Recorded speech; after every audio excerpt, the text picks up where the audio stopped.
Cours vers ton objectif. Cours vers ton objectif. Cours vers la vision. Ne sois pas distrait par ce que les gens disent, par ce que les gens racontent, par les réactions des autres. Vise ton objectif. L'unique façon de vaincre dans ce monde, c'est de viser l'objectif. Tu es né pour un but. Et quand tu as donné ta vie au Seigneur, tu commences à comprendre pourquoi tu es né. Et Dieu va te placer là où il a voulu que tu sois. Beaucoup de gens ont perdu. Puisque l'homme a toujours cette attitude de bien fonctionner quand tout va bien. Quand les choses vont bien, l'homme est content. On peut lever les mains et dire Alléluia, gloire à Dieu. On peut adorer le Seigneur, dire que Dieu est grand. Mais quand les choses vont mal, on accuse Dieu. On s'arrête. On se décourage. Mais quand on réfléchit, on pense, on réalise que s'arrêter, se décourager, avoir des soucis, cela n'arrange rien. Et la Bible dit, qui par ses soucis peut ajouter une coudée à la durée de sa vie, ou par ses préoccupations. La vie n'est pas facile.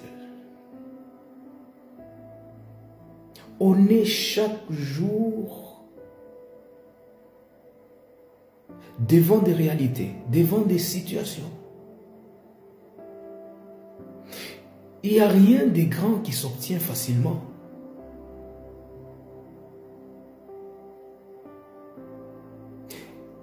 Quand tout va bien, l'homme est content. Quand ça va mal, l'homme devient triste. L'homme se décourage. Et je dis toujours que c'est très facile se décourager et arrêter. C'est très facile. Mais ça a toujours été difficile s'engager, respecter nos engagements. C'est difficile. Même dans les mariages, c'est comme ça. Beaucoup pensent que le mariage, c'est le jour de la fête où tout le monde est là, les amis, on partage à manger, la musique, la fête, toute la nuit, le jour du mariage. La nuit des noces. Ce n'est pas ça. C'est pourquoi tu vois la plupart des personnes, le jour du mariage, tout va bien. Tout baigne dans l'huile.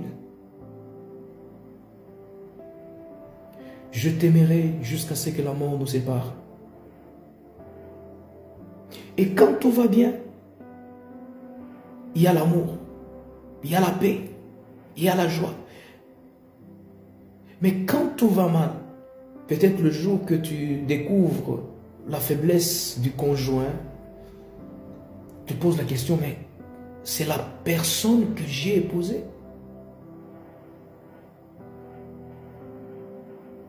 Quand les choses vont mal, quand tu découvres le point négatif de ton épouse, est-ce que tu sauras la supporter? Est-ce que tu pourras garder le calme et la confiance et viser l'objectif? Un autre problème, c'est que l'homme a l'habitude de s'arrêter quand tout va mal. Quand les choses vont bien, tout va bien. Mais quand les choses vont mal, c'est maintenant, c'est alors que nous devons démontrer qu'on est croyant. On croit en Dieu. C'est facile de chanter la victoire. Mais on ne peut pas obtenir la victoire sans guerre, sans qu'il y ait combat. C'est le moment de combat qu'on te découvrira que tu es chrétien. C'est au moment où les choses vont mal. Il y a une autre chose. Il y a de ceux-là qui s'arrêtent après avoir tout eu. Il y en a des gens qui pensent que ils sont déjà arrivés. Nous, on a connu des serviteurs, des hommes de Dieu qui se croyaient arrivés. Beaucoup se croyaient arrivés. Maintenant que j'ai une grande église, maintenant que j'ai une grande maison, maintenant que j'ai eu le mariage, maintenant que j'ai eu le travail que je cherchais, maintenant que je suis, tu n'as plus le temps de prier, tu n'as plus le temps de servir Dieu. Philippiens 3, 10, Paul nous dit, ce n'est pas que j'ai déjà obtenu, mais je cours vers le but.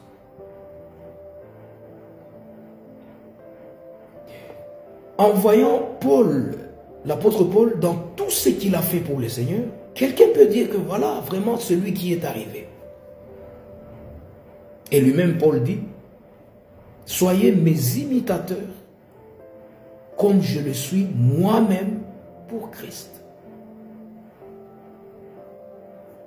Même Jésus lui-même, il n'a pas prétendu être arrivé. Maintenant, nous voyons les personnes qui disent, bon, je suis arrivé. Ils commencent à voir d'autres serviteurs de Dieu comme des petits. Ils considèrent les autres comme des petits. Des fois, tu négliges un pasteur comme toi, puisqu'il n'a pas ton niveau. Toi, tu te crois arrivé. L'intercession, maintenant, c'est pour les petits. L'évangélisation, c'est maintenant pour les petits. Maintenant, moi, je suis prophète. Je suis archi-bishop.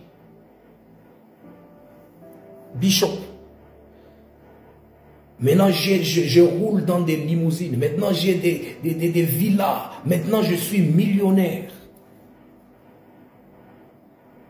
Et comment tu nous considères, nous? On n'est pas de ta classe. On n'est pas de ton niveau. Tu as un autre niveau. Mais de quel niveau tu parles? De quel niveau tu parles? De quel niveau? Nous qui sommes chrétiens, nous qui appartenons à Jésus-Christ, il y a des niveaux différents. Il y a celui qui est au-dessus, celui qui est en bas. Mais si on est comme ça divisé sur la terre, pouvons-nous espérer d'être unis au ciel? Pouvons-nous être égales au ciel? Puisqu'ici, nous avons des classes. Certaines se croient être plus importantes que les autres. Mais voyez l'attitude de Paul. Voyez l'attitude de Paul. Humble jusqu'à la fin. Voyez l'attitude de Jésus lui-même. La Bible dit qu'il s'est humilié jusque même à la mort de la croix. Jusqu'à la mort de la croix. Et Dieu l'a souverainement élevé et lui a donné le nom qui est au-dessus de tous les noms. Pourquoi qu'il y a des différences? Pourquoi qu'il y a des classes? Je ne sais pas. Paul, il courait vers l'objectif. Court vers l'objectif. Il y en a d'autres qui brûlent les étapes. Pourquoi? Parce qu'ils veulent arriver comme les autres sont arrivés. Devant le Seigneur, on est tous les mêmes. On est tous les mêmes. On est tous les mêmes. Il suffit de croire seulement. Tu crois au Seigneur, c'est tout. Et tu le sers. Les problèmes vont arriver, les difficultés vont arriver. Maintenant, on croit que quand on croit au Seigneur, on serve le Seigneur nous bénit, fini la souffrance, fini les difficultés, fini la pauvreté. Donc ça veut dire qu'on n'est plus pauvre, on ne peut plus avoir des difficultés, des problèmes, ça n'existe plus. Et quand un pasteur vient en babouche, un pasteur, il n'a pas une belle voiture, peut-être il a un vélo, il n'est pas béni par Dieu.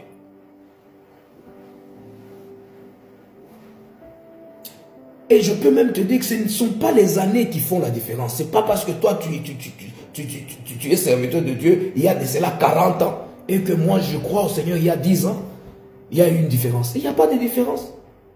Il n'y a pas de différence. Paul, il s'est dépouillé de ses honneurs, de ses titres. Il s'est dépouillé de tout ça. Il dit, j'ai regardé tout cela comme de la boue pour gagner Christ. Pour gagner Christ. Jésus lui-même, dans ce monde, il n'avait pas de carrosses, il n'avait pas de cavaliers, il n'avait pas une armée. Mais il est le chef suprême de l'armée céleste. Mais il s'est présenté dans ce monde montant sur un anneau. Sur une âne. Le Fils de Dieu. Pourquoi les différences?